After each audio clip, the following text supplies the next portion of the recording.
Ateísmo é amor, é viver no agora, é sentir o calor que o presente aflora.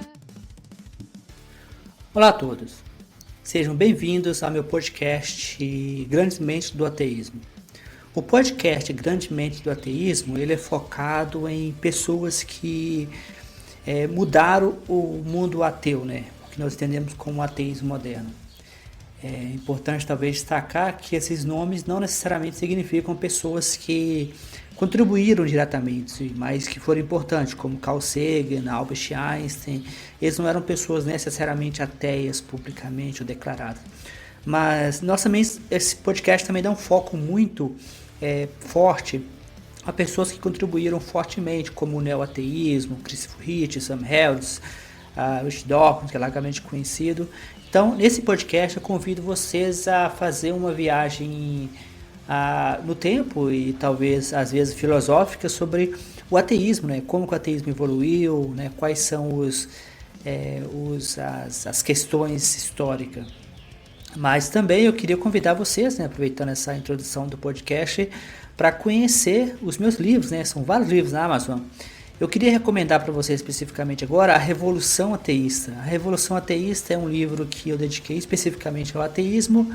É um livro que fala exatamente disso, né? O livro ele tem um foco na Madalyn O'Hair, que foi uma ativista ateísta norte-americana, mas o livro também fala de outros nomes e o livro é lançado em volumes, né? Esse primeiro volume está focado na Madalyn O'Hair, mas a ideia é que os próximos volumes também vão focar em outros nomes do ateísmo. Então esse podcast e o livro A Revolução Ateísta são dois complementares, né? Ou seja, esse podcast, ao produzir o podcast, eu estou preparando o material para os próximos volumes, que serão muito possivelmente dedicados a talvez nomes individuais ou grupos, né, de ateus. Então, bom episódio, bom aprendizado e boa escuta.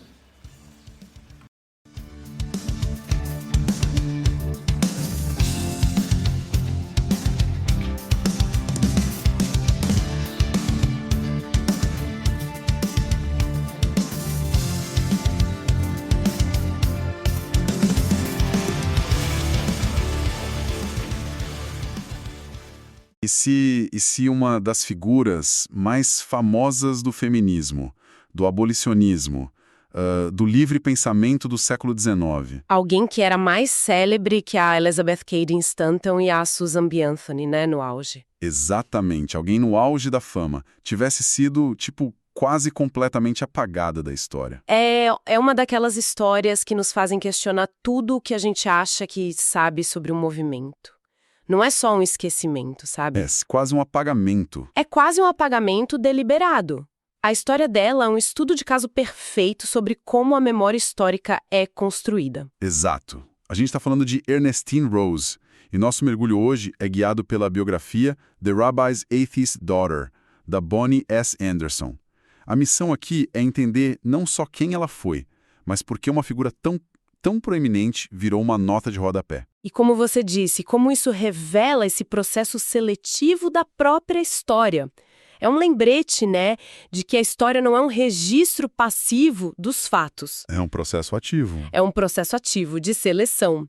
E o caso da Ernestine Rose é fascinante porque ela foi deixada de fora não por ser irrelevante, mas por ser inconveniente demais para as narrativas que vieram depois. E para a gente entender o tamanho da queda, a gente precisa primeiro ter uma ideia do tamanho do auge dela, certo? Com certeza. Vamos para a década de 1850. O auge da carreira da Ernestine Rose nos Estados Unidos. Nessa época, ela era uma verdadeira estrela do circuito de palestras.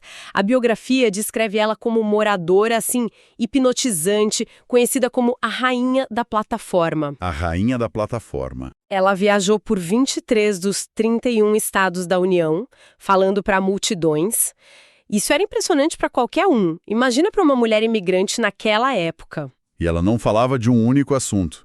O que me pareceu genial na abordagem dela, segundo o livro, é que ela via as 3 grandes causas dela como uma única e grande demanda por direitos humanos. Isso. Eram o livre pensamento, que na prática era ateísmo, e uma oposição ferrenha à religião organizada. Sim. O anti-escravismo e os direitos das mulheres. Para ela, era impossível separar essas lutas. Ela tinha uma frase forte que resumia isso, né? Escravos de raça, escravos de fé, escravos de sexo. E a origem dela já explica muito dessa radicalidade. Filha de um rabino, na Polônia, ela conta na biografia que se tornou uma rebelde aos 5 anos. Aos 5 anos. Aos 5. Ela não entendia por que um menino podia fazer perguntas sobre a Torá e ela, como menina, era repreendida por fazer as mesmas perguntas. Essa recusa em aceitar dogmas veio muito, muito cedo. Peraí, essa história da juventude dela é inacreditável. Aos 16 anos, o pai arranjou um casamento para ela. Ela não só recusou, como o noivo rejeitado já tinha recebido dote. Aí ela processou o próprio pai para reaver o dinheiro. E ganhou. Com esse dinheiro, ela deixou a Polônia, a família e o judaísmo para trás, para sempre. Que ruptura. É um ato de independência quase impensável para uma jovem no início do século XIX. E essa jornada moldou completamente a base ideológica dela. Totalmente. Enquanto a maioria das reformadoras americanas, como as próprias Stanton e Anthony, vinham de um fervor religioso, de um cristianismo progressista, a base da Rose era totalmente secular. Ela foi para Londres e se envolveu com o socialismo owenista. Certo, owenismo. A biografia fala bastante disso, mas vale a pena explicar melhor. O que era essa filosofia na prática? Bom, Robert Owen era um industrial galês que acreditava que a sociedade podia ser refeita com base na razão, na cooperação, na educação, e não na religião e na competição. Entendi. Os seguidores dele, os owenistas, criaram comunidades utópicas onde não havia propriedade privada, a educação era secular para homens e mulheres e as relações eram mais igualitárias. Era a busca por um novo mundo moral, como eles chamavam. Um mundo novo mesmo. Completamente diferente, quase alienígena no debate americano. É impressionante pensar nessa figura tão à frente do tempo dela e com uma base de pensamento tão diferente das colegas. O que me deixa realmente curioso é, se ela era tão conhecida, uma estrela da plataforma, o que aconteceu? Como uma figura desse também simplesmente some? Então, a biografia da Anderson aponta para uma combinação de fatores, né? Quase uma tempestade perfeita. Sim, e o primeiro fator é que ela era e sempre foi vista como uma estrangeira. Mas o interessante é que ser estrangeira tinha um duplo sentido na época. Como assim? Por um lado, como a fonte menciona, ser polonesa evocava um certo heroísmo romântico. A Polônia era vista como uma nação mártir. Isso dava um certo charme para ela. Certo. Mas, no dia a dia, no chão do movimento, isso se traduzia em desconfiança. Ela nunca perdeu o sotaque. A perspectiva dela era internacional, não apenas americana. Ela era uma outlier, sabe? Alguém que não entendia de verdade a alma protestante americana que movia grande parte do ativismo. E lendo a biografia, uma coisa me saltou aos olhos e acho que é o ponto central de tudo, o verdadeiro motivo do apagamento. O ateísmo dela. Ah, sem dúvida. O título do livro já entrega, A Filha Ateia do Rabino. Mas eu não tinha a dimensão do quanto isso era central para tudo que ela fazia. Não era um detalhe, era o motor dela. Sem dúvida foi o fator mais crucial. A Bonnie Anderson resgata um comentário de uma jornalista da época que é absolutamente revelador. Ela escreveu que se a Rose tivesse negado suas convicções honestas sobre assuntos teológicos, ela ocuparia uma posição muito mais elevada no favor do público. Nossa! Mas a Rose se recusava a se calar.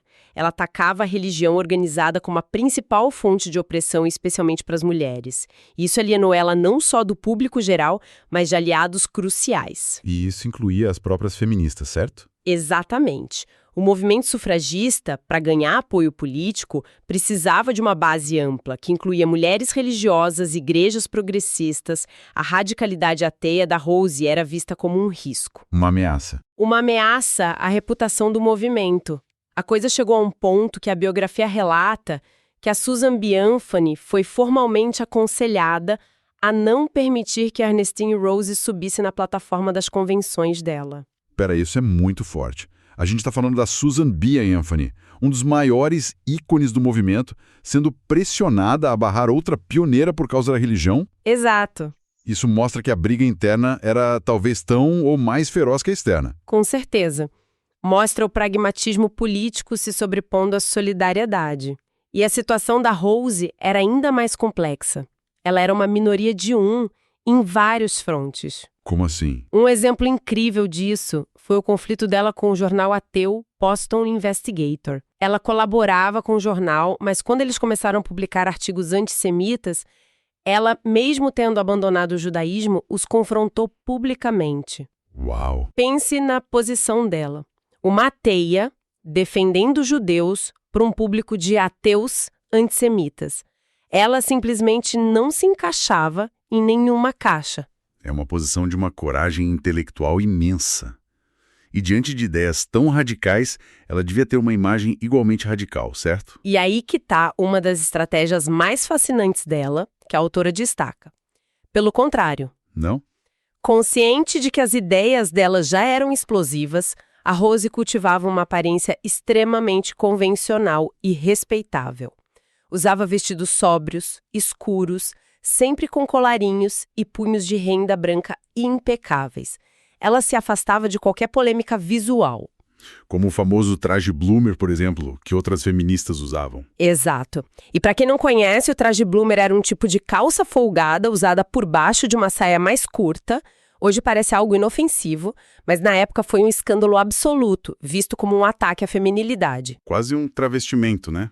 Exato. A Rose ficou longe disso.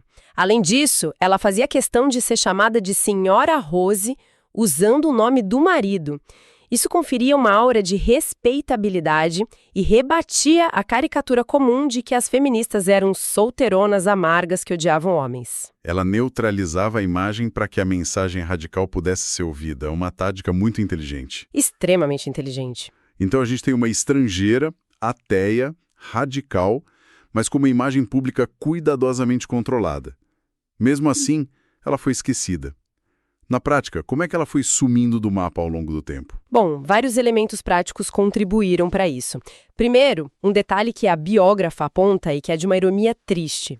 A Rose escreveu muito pouco sobre si mesma. Sério? Ela não deixou uma autobiografia ou diários. Aparentemente, ela acreditava que a vida e a carreira dela não interessariam a ninguém no futuro. Que ironia! A mulher que movia multidões achava que sua história não valia a pena ser contada para a posteridade. Pois é. Além disso, os discursos dela tinham uma circulação muito fragmentada. Eram publicados em jornais de pequena circulação, ligados ao movimento do livre pensamento ou a causas específicas. Não havia um arquivo central do trabalho dela. Entendi. E aí veio o golpe de misericórdia biográfico.